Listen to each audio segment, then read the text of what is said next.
lady here. Welcome back to our channel, everybody, and welcome back to our tribe. Happy Monday, everybody. This vlog is not scripted and probably going to be all over the place, so good morning to you. First things first, for those of you who've been following me for a while, I'm growing out a shaved pixie. This is where my hair growth is.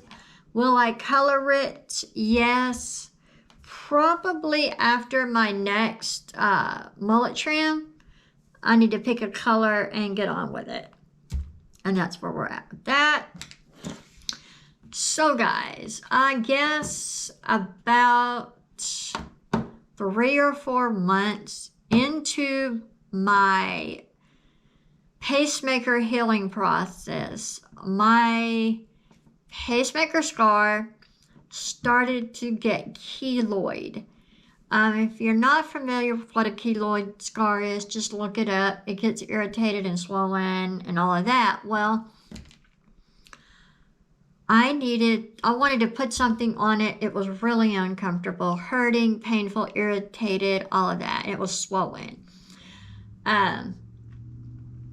And so I wanted original Neosporin to put on it. And so I went and I found this. It is Neosporin Pain Itch Scar Ointment. I want to go on the record and say, be very careful when using this. Very careful when purchasing it and using it. Because there are very high numbers of people being allergic to this product, me being one of them.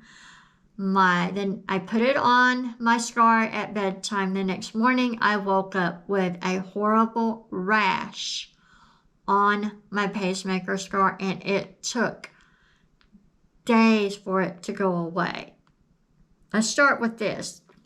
Okay, guys, let's go back a week ago, Saturday or Sunday. I had a new body wash, and I bought a new scrub brush. And I was like, let's go take a shower and try this out. I had a scab, literally about the size of a pinhead on my shin. And that scrub brush, it knocked that little scab off, and it left a little tiny hole in my shin. That little tiny hole in my leg became inflamed immediately. Fine. I put regular Neosporin on it, not this kind because I'm allergic to it. I put I think regular Neosporin and a Band-Aid. It wasn't really helping me. After a few days, I went over to the Equate triple antibiotic ointment, thinking maybe that'll help.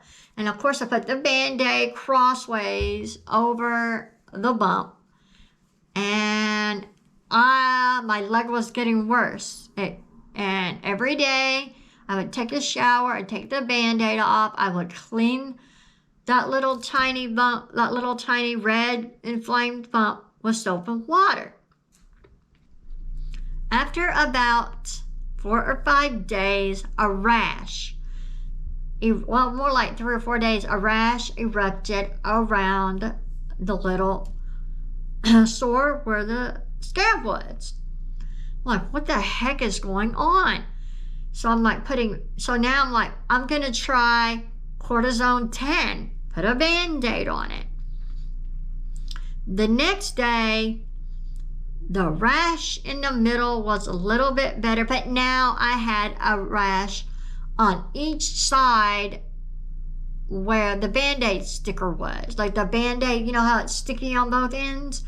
Well, both ends, excuse me, both ends now red and inflamed and getting a rash.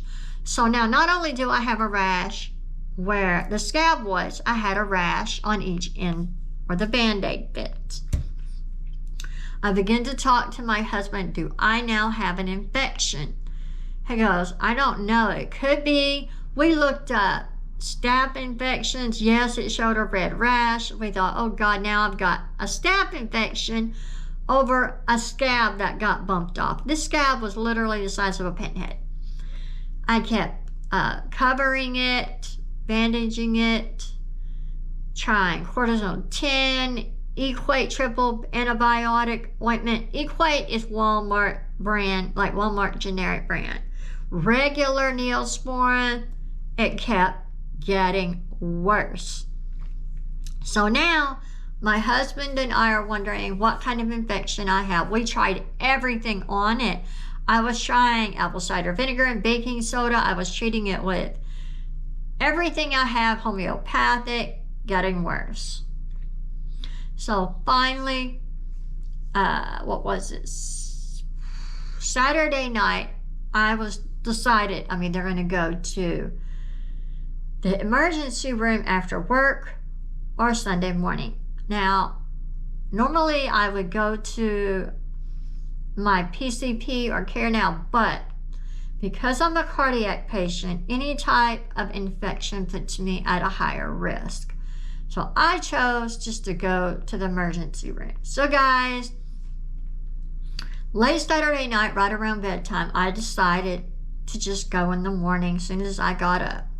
I woke up around 5:30 and dragged my ass to the emergency room where it wasn't very busy. I got there at 7 and was out by 9:30. Fastest I've ever been in and out of an emergency room. And what I found out really, really upset me and disturbs me, because when I'm a cardiac patient and treating myself is important to keeping me healthy. But what this doctor told me just upsets me because it leaves me with less options in the future. So here it goes. I am now allergic. Well, see, I'm allergic to latex. We know that.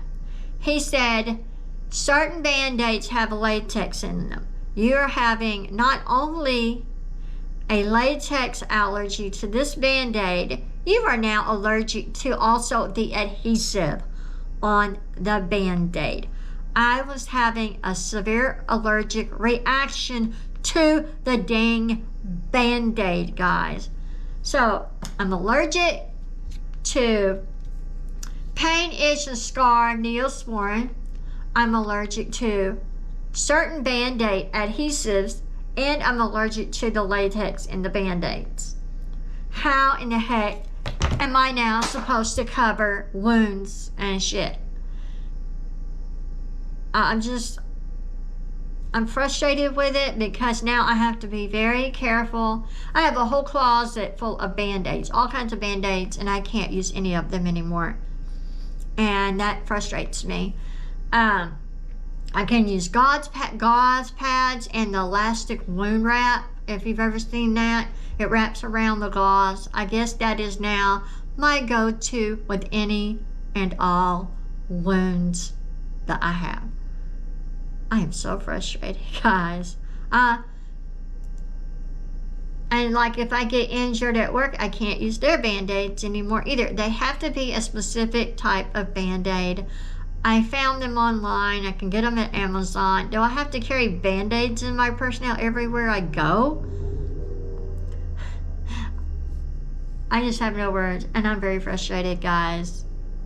This is insane. Anyway, thank you guys for coming and listening to me rant and ramble about my leg. I'm not going to show you guys my leg because they did give me a treatment ointment and it's already looking a lot better, so I'm not going to bother with showing my leg. It looked pretty gross. I love you guys so much, and stay tuned. I may do another vlog today before I go to work. There's something else I want to talk about, but anyway, I love you guys so much, and I'll be smelling you later.